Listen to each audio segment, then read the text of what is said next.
What is up, guys? It is your friend, your friendly neighborhood nerd, George, and welcome to a brand new episode of the D-Pad Connect podcast.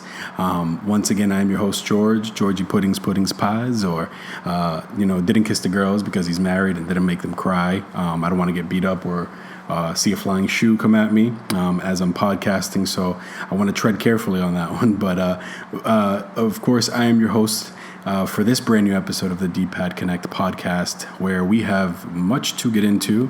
I am so excited to talk to you about everything from my thoughts on Resident Evil Village and Returnal, which I have been playing on the PS5, to today's amazing news-filled day of nerdy news. I mean, we got a Sonic Central, which seems to be like a Sonic Direct for those of you that are familiar with the Nintendo Directs. But we got a Sonic Central today. We had Dying Light 2 news today. And we also had some very, very exciting news on Horizon Forbidden West through a state of play that Sony actually revealed today. About 15 minutes of footage, gameplay footage, which was really great to see. And we're going to get into that. And of course, then I'm going to cap it off with my thoughts so far on the new season and final season of Castlevania, alongside some Invincible talk, which has become one of my new favorite comic books to be reading and shows to watch. So much to get into today, so much to talk about. But before we get into it, let's get a little bit of housekeeping out of the way. This is a weekly podcast that comes to you on Fridays. So every Friday, you will receive a new episode. Most of our information is normally on our Facebook community page under D-Pad Connect. You can also obviously find us on YouTube under the D-Pad Connect channel. So please make sure you subscribe, you share, you like. I sound like my daughter now whenever she watches a YouTube video. And hopefully you're able to spread the word. We're just a positive community of nerdy beings that love to come together and talk about everything gaming, anime, comic book, and pop culture related. So we look forward to having you on this ride with us. So without further ado, let's get right into it today. And I'm going to start with my thoughts on Resident Evil Village. So I beat the game about 2 weeks ago. I played it on PS5. I'm a big horror buff. As much as I'm not into horror movies, I love playing horror games. I'm very odd. But there's something that has been kind of instilled in me, especially after playing a lot of Dead Space and Resident Evil games, that I love the thrill of rising up as as pretty much like a guppy in the water, not knowing what to do, running away from your enemies, and then eventually just being so overpowered that you go from having a pistol to like a laser beam that shoots out of the sky and destroys the whole world or something like that. That sounds like something that would happen in Resident Evil, of course, but if any of you have played Resident Evil 3 Nemesis, at least the remake has that moment in that final battle, but I won't spoil anything for those of you that haven't played the remake. But Resident Evil Village was one of those games that was on my radar, especially with having had the privilege of getting the PS5, which I know has been really hard to come by these past few months have been tough for gamers trying to get one. It's like pulling teeth. I'm pretty sure some people have sold their kidneys on the black market. I mean, there's a bunch of things that have probably happened in order to acquire one of these bad boys. And the one thing that obviously every gamer faces in buying a console at launch is the scarcity in games. There's not many games to play at the moment. You probably run through your immediate purchases that you got with the system, or you have a backlog that you're going to work on a next-gen console, which is mainly what happened, and Sony did a pretty good job at giving out the PlayStation Plus collection to help out with that. So Resident Evil Village was definitely on my radar for quite some time, alongside some other games this year. So I was super excited to play it. Right off the bat, and I'm going to steer free of spoilers just because I know some of you listening may have not played the game, may not be interested in the game, but eventually are going to play it when it's like a PlayStation Plus free game or something.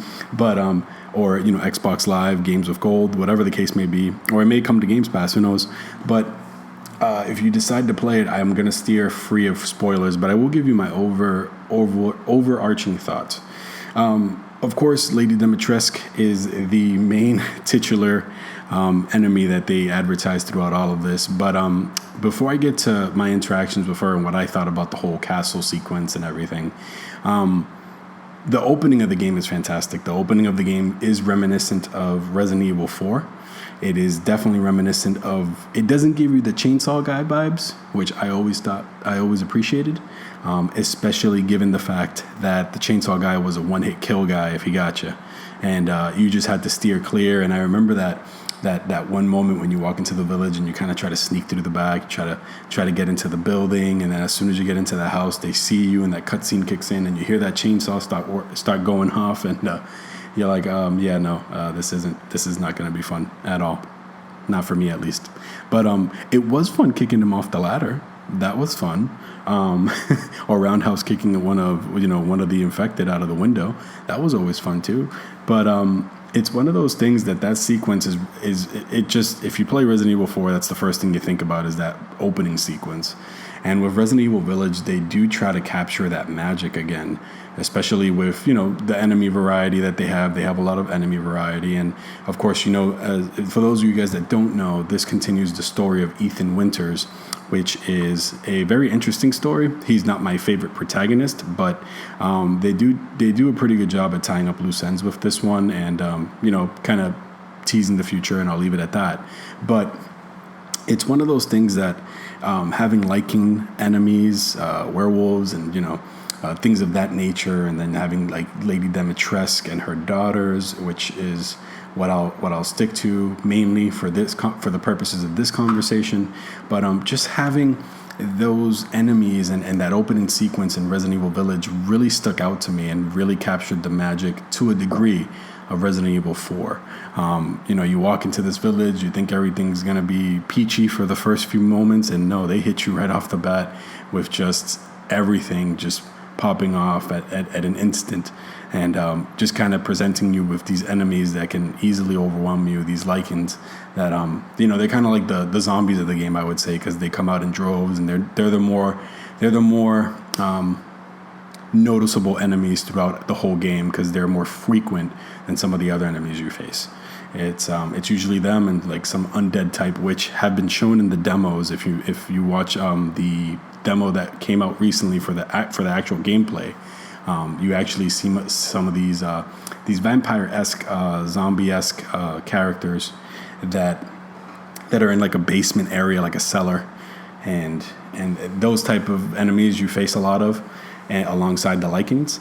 But for the most part, you're getting confronted by Lycans a lot. So that opening sequence, it captures it amazingly. And I'll say this, walking through the village and hearing the growls and then looking up and you're like, oh, all right, I just saw something. And then all of a sudden getting jumped by like 3 of them leaves you in a sense of like they're trying to remind you of the dangers that are kind of awaiting you in this village, and kind of just presenting you with that constant sense of, I don't know what's around the corner. For me, that didn't work too much just because, like I said, I'm a veteran to a lot of these games. I love these type of games. So I kind of just always have the shotgun ready and cocked and loaded. So I'm ready to let off at an instant. So it's kind of funny to approach the game that way. But anywho, moving on to Lady Dimitrescu. So the opening sequence of Village is great, and then you obviously move on to Lady Dimitrescu, who is really the villain that they kind of, as my buddy Joey would say, Capcom knew what they were doing. They knew what they were doing. We know that there's certain memes on the internet, but for the purposes of this positive and friendly podcast, I will not get into that. There are definitely some opinions of Lady Dimitrescu that have made the gaming community seem a bit thirsty, in my opinion. But for the most part, it's nice to see this character. She was very refreshing. She's obviously kind of like the nemesis tyrant, Mr. X character that kind of chases you around. But I was disappointed with one thing, and it was really and I'll say this, I don't think we get to spend enough time there in the castle. And I think that was one of my favorite parts, because you just never know when she's going to show up.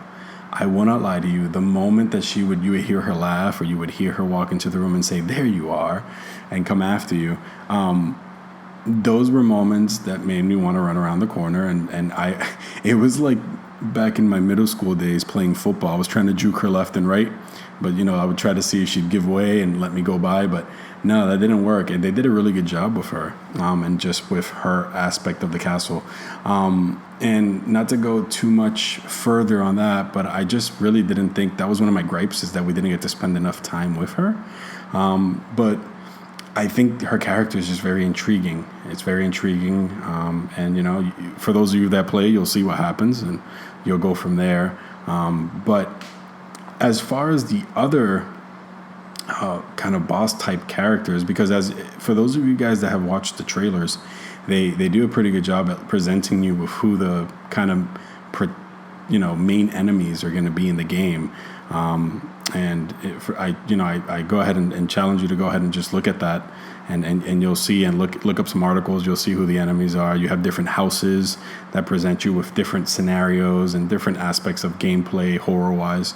I think my favorites were obviously Lady Dimitrescu, and then there's another house by the name of House Benevento, which is very psychological in its approach, and some of you guys that have been on the internet have probably seen some of what they present you with in that part of the game. But for the most part, it's definitely one of those sequences that reminded me that horror can be done right, and Capcom is just really good at it. So I will leave my Resident Evil impressions with one last thing, because I don't want to dive into much more. I don't want to spoil anything for anybody. Just to cap off, I loved what it presents you with. It does give you vibes of Resident Evil 4. Lady Dimitrescu is a plus. I loved House Benevento. And the one thing I will leave with is that they did a pretty good job at tying up, once again, the loose ends between 7 and 8. This is Ethan's story, right? So you get to see some certain things happen in his story. You get to find out certain things, and I think they tied it really well to the original games. So I will leave you with that little Easter egg, or that little hint of wanting you to go play it and figure it out for yourself, or that inkling of information. And I really did enjoy Resident Evil Village. It was a good game in my opinion. Like I said, there's a lack of really PS5 games to really go to at the moment, but I really enjoyed that one. So moving on, another game I wanted to talk about is Returnal. Returnal is a really fun game, but I will not lie to you, is not my cup of tea. I know it's a roguelite. I know there's been arguments all over the internet about save points, and about how they don't want a save system to be implemented because it takes away from the roguelite element. And I'm going to be completely honest with you, being a father of two and having a master's program that I'm currently in, and just a few other things, Returnal was one of those games that I didn't really play as much. I beat the first boss in the first biome, which was great. For those of you guys that don't know, Returnal is one of those games that you progress as far as you go, and then if you die, you end up going back to the beginning point, where you do keep certain items that kind of accompany you on your journey. But for the most part, you have to start from scratch whenever you die. The good thing is, if you beat a boss in a specific biome, you don't have to go back and fight them unless you want to. But it is one of those games that requires your attention because of the lack of save points. Now, am I going to go ahead and say that they require a save point? I'm not really in the camp of either they should or they shouldn't. It would be nice to maybe have like a quick suspend mode. They did recommend, House Marquee did recommend, which are the developers of this game, they did recommend that you can put your PS5 into rest mode and go from there. But it's one of those things that with some of the issues still lingering with the PS5 and the rest mode issue that arose during the launch, where if you placed a game on rest mode, if you left it running while you put the system on rest mode, it could have the chance of actually messing up your system or causing some issues with it. I will not lie to you, I haven't had that happen to me, thank God. But it is one of those things that for someone who has gone through it, they probably have the fear of doing that, so they would prefer to have a save system implemented. And and I know there's the argument of time and how long the runs can actually go if you don't have a save system, and having to maybe just leave the console running or something to prevent you from having to start from scratch. But I can understand all those issues. But where I will go ahead and praise the game is, one, it takes full advantage of the PS5. The game looks amazing. It runs amazing. It loads quickly, of course, with the SSD perks that the PS5 provide. It's one of those things that it's just one of those games. It's just one of those games that I still recommend. Maybe if you get it on sale, maybe if you get it as a PS Plus exclusive. It's one of those games that I really appreciate for what it is, even though it's not for me. So I won't totally tear it down, but I will say that it's definitely not for me. I was telling one of my buddies that it's one of those games that I won't trade in or anything. But I will keep there just in case they ever implement the save system. Just saying. So it seems like I did make a choice during this podcast of that I would prefer to have like a save suspend point, which would be great. But for the most part, it's definitely still a great game. I recommend it for those of you that love a challenge. It's just beautiful. It's just beautiful. I don't think there's anything else I can say about it. Just the beauty alone. I'm a big colors guy, especially having the HDR on, obviously, for that type of game, and just seeing the quick gunplay and just, the fast-paced, fluid gaming. House Marquee is just really good at that. Resogun was an amazing game. I loved Resogun. I love 2D shooters, like space shooters, kind of like I said that like 3 times, but I'm really trying to think of that game. Like Gradius, yes, that's the name of the game. But Gradius is one of those games that I love. It's kind of like Contra with spaceships. You collect special power-ups and you continue to just blow everything off the screen. So I really enjoy those type of games, and that's the type of feeling this game gave me, because you continue to upgrade the weapon that you have. You pick the weapon that best suits you, and you go on your run, and you try to roll the best type of items to help you and assist you on this run. So if you get a bad hand, then that might be it for you. So Returnal is still a good game. May not be my cup of tea once again, but I still enjoyed it for what it was. So those are the 2 games that I kind of wanted to talk about from a review standpoint. It's not really a full review, but I wanted to give you my thoughts on those 2 games. Once again, it was Returnal and Resident Evil Village. And I did enjoy those. I enjoyed Resident Evil Village, of course, a lot. I beat it. I played through the whole thing. Not the type of game that I go through a second time, even though I like having the infinite ammo and all those other things. But it's really not something that I go through a second time. So in Returnal, as you guys know, I already said, it's just a game that that may not be for me, but still great. So moving on to more news. That Thursday, man, this May 27th, this Thursday has been jam-packed with news, and I loved it. So I want to start off with saying that I'm going to touch on some of these things very briefly, just due to the fact that I may not be a fan of them completely, but I still understand that there's a fan base for it. So I want to start off with Sonic Day, with pretty much Sonic Central. I call it Sonic Day because there was a lot of Sonic news going on. But we had our first episode of Sonic Central, and Sonic Central presented us with a variety of different news. If you're into cartoon shows for Sonic, if you're into video games, of course, which is why we love Sonic and we got to know Sonic, was through the video games. But whatever it is that you like about Sonic, there was something for you, I would assume. For example, they spoke about the different collaborations they're having with like Sonic Forces on mobile, different costumes. They spoke about different things coming to the variety of Sonic games across the board, whether it be Apple Arcade, whether it was mobile, whether it was an older game that was being brought onto PlayStation Now, which I think was Sonic Forces, Sonic Team Racing, and there was one more Sonic game, Sonic Mania. There we go. Sonic Mania is being brought to PlayStation Now alongside Sonic Forces and Sonic Team Racing.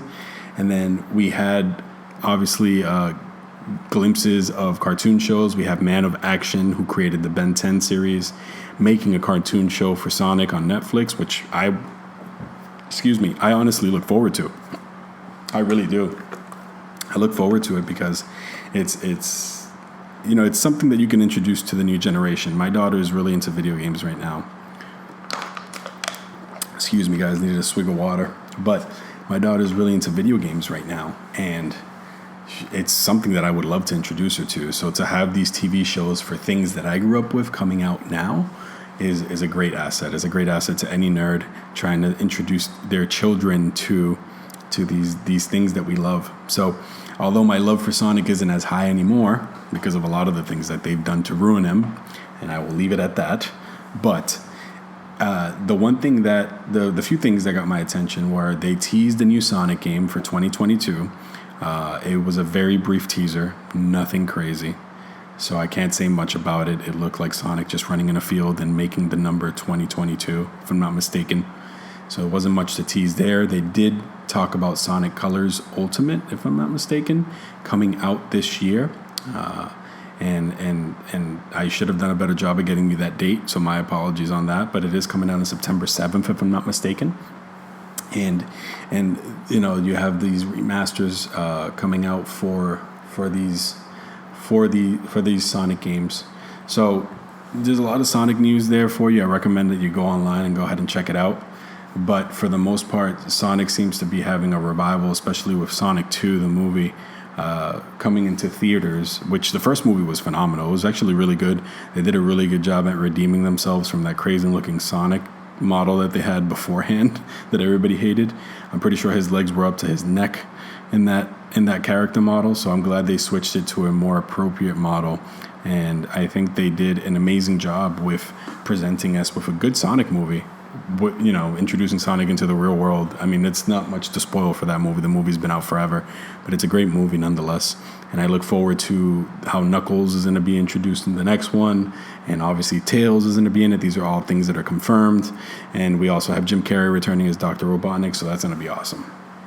So I'm looking forward to all that. So that's some of the Sonic news that I had for today from Sonic Central. The next thing on the list was Dying Light 2, where they had a 7-minute and 42-second trailer where it says Dying Light, stay human, and they kind of present you with just an overview of just how the gameplay is going to be. Now, Dying Light is one of those games that holds a special place in my heart. Like I said, I love playing these type of, I wouldn't consider it fully horror because there's a lot of action in it, but it is one of those games that holds a special place in my heart due to the fact that it came out around a time where I went through a family loss, but I also had nothing to play around that time, and it really got my mind off of things. And Dying Light was such a phenomenal game. I think it came out, I have to echo with a lot of the industry insiders have already stated that I follow, and it's that Dying Light, when it released in January, I forget the year, but it was in January of quite a few years back, it released in such a perfect window where there was nothing else around it. So the full focus of the gaming community was on this video game about parkouring and killing zombies. So not a bad combination. It's immediately when I think of parkour, I think about the Office episode when Michael just continued to do parkour. That was always awesome. So it's one of those things where I really enjoyed the game. I don't think I can say that enough. I really enjoyed Dying Light. I really enjoyed what it had to offer. It had a good premise. It had a pretty good story, I would say. And it also had some pretty good DLC. It had The Following, which I never got to play, but I thought was really good either way. So I never got to play it, and I say that it's really good, but it was only really good because it added so much more to the world from what I read up on. So I should clarify that. I didn't want to make it seem like I didn't play it and then all of a sudden I'm saying it's good. That wouldn't make any sense. But I do understand that they have been radio silent for quite some time. Techland was radio silent on Dying Light 2 for so long. I think they say it during the trailer. They say that the last news that we got was 2019 during E3, and all they did was show us the initial trailer. So this trailer was really good. It was a breath of fresh air. It was great to have. It was great to have this trailer. They spoke about the different consequences from joining different factions, going against the different factions, how the world kind of plays into these choices that you make, whether you help one or you go against the other, whatever the case may be. They kind of detail these different factions that they have. They also speak about the zombies, the returning zombies, right? They talk to you about how they affect the world and what's going on within it at the moment. And, it's one of those games that, I'm already sold. Like I told you, I already loved the first one. I loved the first one. So in knowing that I loved the first one, I was already going into Dying Light 2 with the expectation that it was going to be more of the same, and I was going to be completely fine with it. So with knowing that Dying Light 2, my favorite part has to be in that Stay Human trailer. It has to be when they talk to you about the nighttime. Now, for those of you guys that are not familiar with Dying Light, the premise is that at night, all the big bads come out. And by big bads, I mean the zombies that are actually going to chase you and not sit there. So if you're like me as a kid, I didn't like to be chased and I didn't like to feel like something was right behind me. Get used to it. Playing Dying Light 2 or even going back to Dying Light 1, which you do have the chance because now they have the Platinum Edition, if I'm not mistaken, where they have all the DLC encompassed into it. It's coming out pretty soon and you can actually buy it with everything in it and just replay Dying Light 1. I recommend you go do it. But I find it funny because in Dying Light 2, when they went back to that sequence where, you're running in the middle of the night and you're getting chased by something and then, you see all these bigger and badder zombies who are just vicious. Unless you have UV lights, which is normally how you fend them off, you have no luck. You are going to have no luck surviving this moment in the night.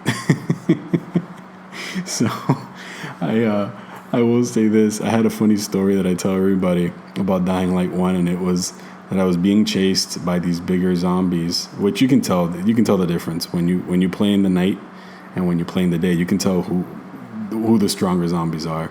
And they make this really raging scream and they go after you, start running after you. And I remember being chased by one and not knowing that it was much closer than I thought. And there's a button. If you hit the D-pad, I think it was down, you were able to look behind you as you were still running in a slow motion format where it allowed you to see what was behind you so that you could know how to go ahead and navigate. Because once again, they did a really good job with the parkour in this game. And the parkour in this game allowed you to really navigate the terrain in a way that was suitable to your play style and that allowed you to not get killed. So it's funny because I hit the camera back and I thought the zombie was much further out. And as I hit the camera back, guess who's right in front of me? Mr. Gigantor himself, about to eat my face off. And I remember the first instinct was I threw a UV light at his face. You don't really throw it at his face, but I like to be dramatic and say that I threw it at his face. And I threw it at his face and squealed like a little girl and ran off.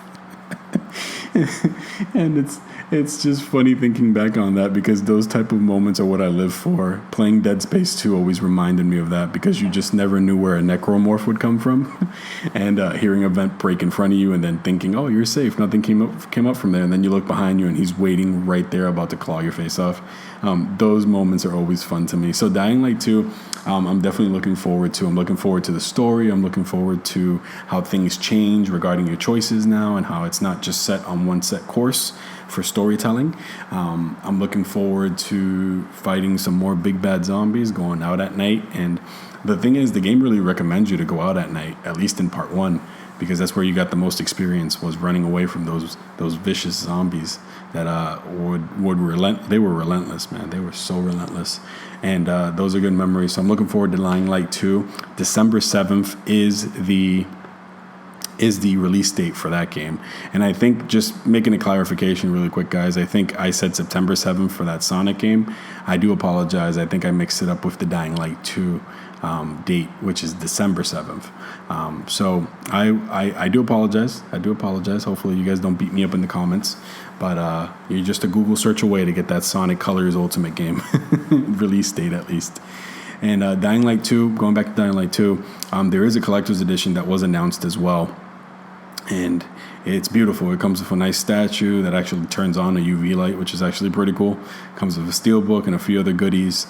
If you're into that, I no longer have space for any collector's editions of anything. I'm more into steelbooks now. And at this junction of my life, I'm more into steelbooks, just because I think all my Pop Funko collection have taken up all the space that I had for statues. But it's funny. It's cool to see that the industry is still getting collector's editions. It felt like for a while they were dying down. So it's good to see that they're coming back. In the last conference, or not conference, but the last live stream that I want to talk about came from one of my favorite companies, which is Sony. And I say obviously because you're going to start noticing that Sony is the main console I play on. I do own an Xbox Series S, and it is a great system. I am very in love with Microsoft and everything they're doing with Games Pass, especially for someone who tries to save money as much as he can. So I love Microsoft as well, but my main console of choice is the Sony PlayStation 5 at the moment. It's just because of the way I grew up, but for the most part, I love both consoles. I also have a Switch, so I'm able to dive into every single world. But the state of play today was amazing because it presented us with a 14-minute clip of Aloy's new adventure, where you got to see more about Horizon Forbidden West. And I'm so excited for this game. Now, I will be clear. Horizon is not my favorite Sony series, but it was always compelling enough to keep my interest due to the open world and the RPG factors within it. I always loved being able to just go out into the world and just fight these enormous machines that you never thought in any world you would be able to take down with a bow and arrow. And just to see Aloy's adventure and see how the world around her has changed due to the different events. And I'm going to keep everything very vague, because I do know of people that have not beaten this game. And I know one of them is listening to this podcast right now. So I will leave it vague, but it's one of those games that really managed to capture my attention. And this gameplay, just seeing, a post-apocalyptic San Francisco and seeing these new machines, it gave me very some Jurassic Park vibes with some of the machines that you get to see within the world. And we didn't get to see our little Watchers. I missed the Watchers. They're nice and cute. They're vicious, but they're cute. And we did get to see some other machines that were just amazing.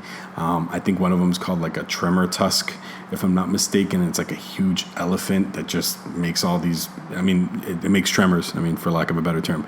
But it's just a huge machine. Of course, the story this time around is that we get to see within the video Aloy's new adventure. It pretty much tells you the producers and directors of the game kind of come out and tell you what's going on within the clip.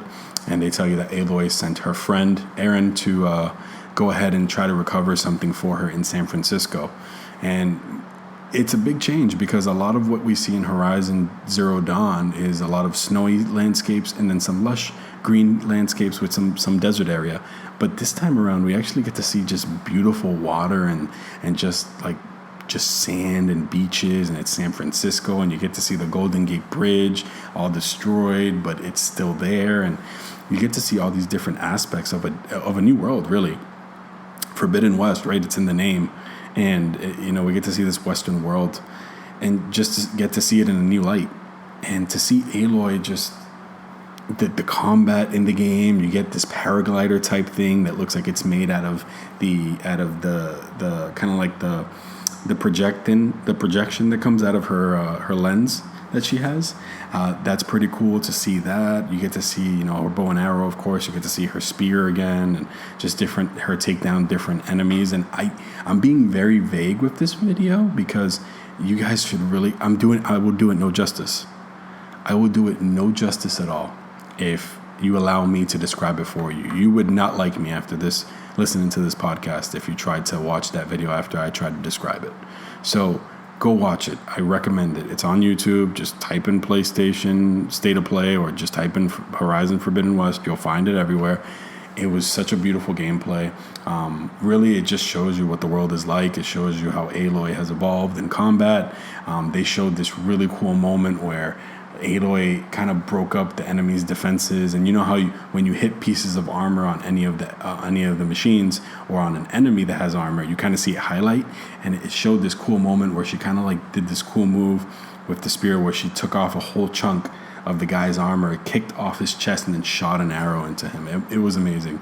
I really enjoyed it for what it was, and I'm looking forward to Forbidden West. Unfortunately, the one thing we did not get was any talks of special editions or any talks of a release date. And I'm assuming Sony is saving that for the latter end of the year. Sony already has Ratchet and Clank, which I'm definitely going to talk about in a quick moment with you guys. But, Ratchet and Clank is coming out in a few weeks. I'm assuming Forbidden West will probably be their fall game, and that'll be it for now. I don't think they'll release any other big name games. I think a lot of the other things will be third party. But it would be great to see some announcements, though. I know if I'm not mistaken, they're not going to be at E3 in a few weeks, which we're going to have I can't wait to podcast about everything at E3. But it's going to be one of those things that I'm really interested to see what time of the year Forbidden West is going to release, and if they have anything else planned for the rest of the year. Which, if they don't, then that's Sony for you. They usually do it that way anyway. I think the year Bloodborne was released, Bloodborne was the last game of the year during that fall season. So I wouldn't expect anything less. But I'm looking forward to Forbidden West. I could talk about it for another whole hour if I wanted to. But Forbidden West is definitely on my radar, especially because it is coming to PS4 and PS5. So even if you don't have a PS5, you still get to play that game. And I'm pretty sure it'll still look beautiful. It'll still be lush, gorgeous backgrounds, going underwater, seeing different machines in action. And, they had like these alligator machines. They had all these really cool looking machines just kind of flying around or just diving around or being underwater. It was just a very, very, very, very beautiful piece of gameplay that I recommend you to go watch, because once again, I would do it no justice at all. And I need you to like me. I don't need you not to like me. So one really quick note I will make before I get to my talk about Castlevania and Invincible is Ratchet and Clank. Ratchet and Clank is one of my favorite Sony series, and it's up there with God of War. It's up there with Spider-Man, of course, because of Spider-Man being such he's my favorite superhero. For those of you listening that do not know, I'm pretty sure most of you know already, but Spider-Man's one of my favorite superheroes, and Ratchet and Clank is just one of those games that has always captured me since I was a kid. I remember getting a PS2 late into the cycle. It was right before PS3 was released. And I remember the first game I bought at that point was Ratchet and Clank 1. It was only $10 at that point because I had waited that long to get a PS2. And I remember buying it off a kid at school. And Ratchet and Clank was the first game I bought. It was nothing else. It's just I love those type of adventure games. I love the world it built around it. I love the weapons, of course, because that's what it prides itself on, is the gun, is, the combat, and then, just the storytelling. And the storytelling is obviously very kooky, very zany, very comedic. But I love every moment of it. And, of course, I cannot wait for Ratchet and Clank Rift Apart. Ratchet and Clank Rift Apart is probably one of my most anticipated games of the year. I think Horizon would be under there just because I love Ratchet and Clank that much. And I'm looking forward to seeing how the PS5 captures, the magic of using the SSD to pretty much run through all of these worlds simultaneously. If you've watched any of the gameplay trailers or any of the other trailers that they've released, they show you Ratchet just like navigating these worlds at fast paces and just transitioning into different universes and different moments in time, and just seeing how the rifts open up and close and send them somewhere else, and just seeing all of those things really intrigues me, and I can't wait to see how the PS5 is going to just capture this magic. And I'm pretty sure it's not going to disappoint. I just know it's not. It's going to be a great story. I'm hoping it's nice and long. You get to play with Rivet, which is a new Lombax that they introduced in this game. She's a female Lombax. And it seems like Ratchet is running solo in the meantime, at least in the beginning, from what it looks like. Because Clank seems to be with Rivet after being separated from Ratchet through a rift. And I'm just looking forward to it. It really is one of my favorite series, and I'm looking forward to seeing how this game is going to innovate using the new technology provided to it. So Insomniac never disappoints. hopefully we get to see Resistance Follow Man come back at some point. But Insomniac never disappoints with Ratchet and Clank, at least. Not recently, at least, because I know we have some of those other spin-off games that kind of stink, but not as of recently, especially including that 2014 Ratchet and Clank game that released for the movie tie-in. That didn't even feel like a movie tie-in. It felt like just a brand new Ratchet and Clank retelling of the story, and I really appreciated that, to have new players come into the Ratchet and Clank world after Ratchet and Clank haven't been out for so long. So very thankful that I get the opportunity to play it on June 11th, and I'm looking forward to that. And without a further ado, I end all my gaming talk there to go into the world of gaming and comics through television. That was probably not my best segue, but it's something. But let me start with Castlevania, guys. I'm 4 episodes in. I think this season is only 10 episodes. And forgive me, because I think this whole podcast I've been kind of just shooting from the hip. But I have a pretty good memory, so I'm pretty sure I'm right. But it has 10 episodes. But I was telling my buddy Joey that this season starts off... I mean, I know it's the final season, so they kind of have to get the viewer in right from the beginning. Season 1 was very short, of course. It was only 4 episodes. It did an all right job of establishing the characters. Season 2 is where the show started to shine a bit more. Season 3 is my least favorite season so far. I haven't finished Season 4, of course, to tell you that. But so far, the way Season 4 has started, I'm pretty sure Season 3 will stay as my least favorite season. Simply because Season 4, just from the very first episode, has started with so much action. It's kind of funny because we see Trevor, and we see his partner, and we see just all these different characters being shown, and they're kind of showing you where they left off based on the last season. And once again, I have to be vague because some people haven't watched the series.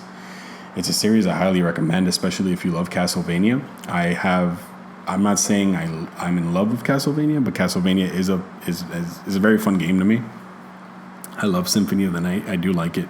And I know that the Metroidvania terminology gets thrown a lot, or Metroidvania label, better yet said, gets thrown a lot for a lot of games these days because of Metroid and Castlevania establishing a precedence for, games that allow you to backtrack and go into different areas based on having different weapons and different things, and having just a big map. Well, going back to the show, Castlevania Season 4 starts off with a bang. I mean, the action sequences, the fighting sequences, there has yet to be an episode where I have not seen fighting. But I'm only on episode 4, so there could be one. But I'm looking forward to see how Trevor and Alucard bump heads again, how the main characters' stories intertwine, and how everything gets closed out with everything happening.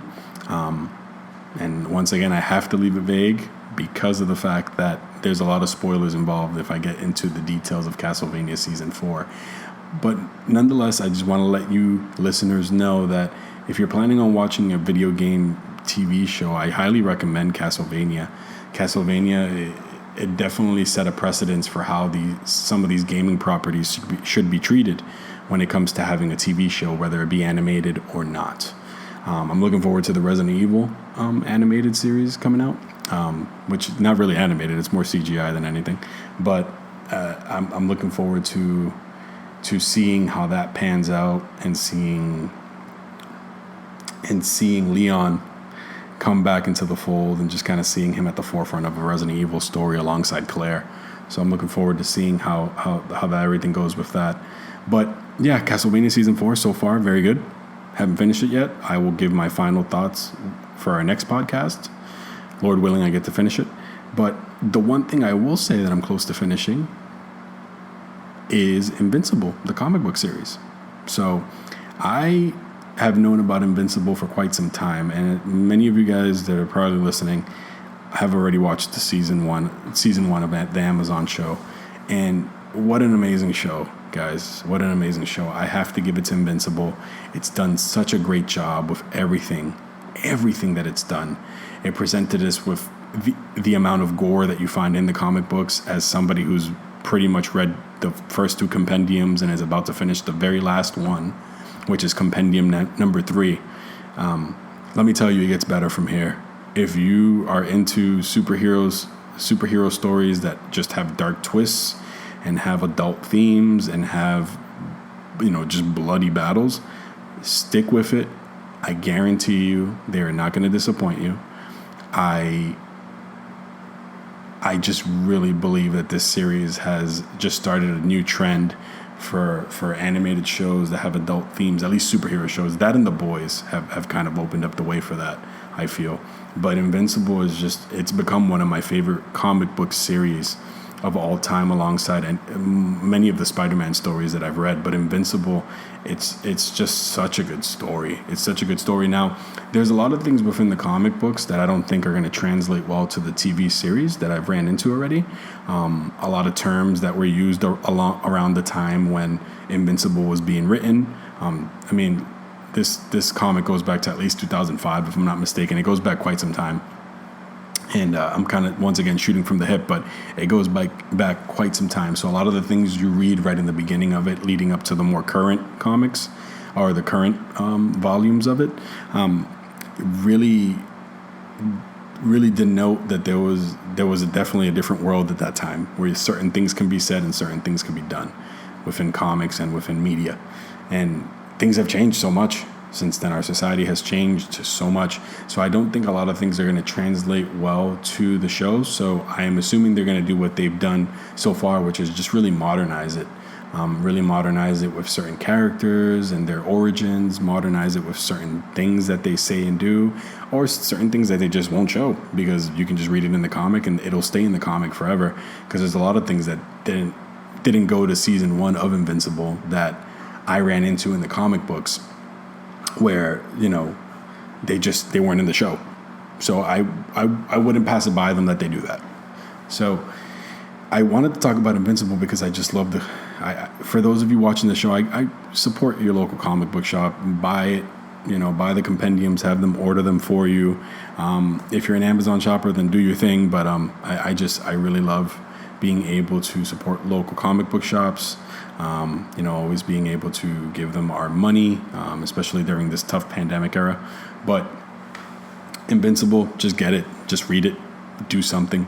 And if you don't read it, then just keep watching the show, keep supporting. Some people will just stick with the show and that's about it, and that's totally fine. I'm not the snobby comic book reader that says, well, I read this and that doesn't line up to the show, even though sometimes I can be. I'm lying to you guys. I'm lying to you guys for sure. But it's one of those things that it's just such a good series. It's such a good series. So go out and buy it if you're intrigued on knowing more about the story. I feel like now I'm going to run into the thing with manga where you watch an anime, but you already know what's happening because you read the manga.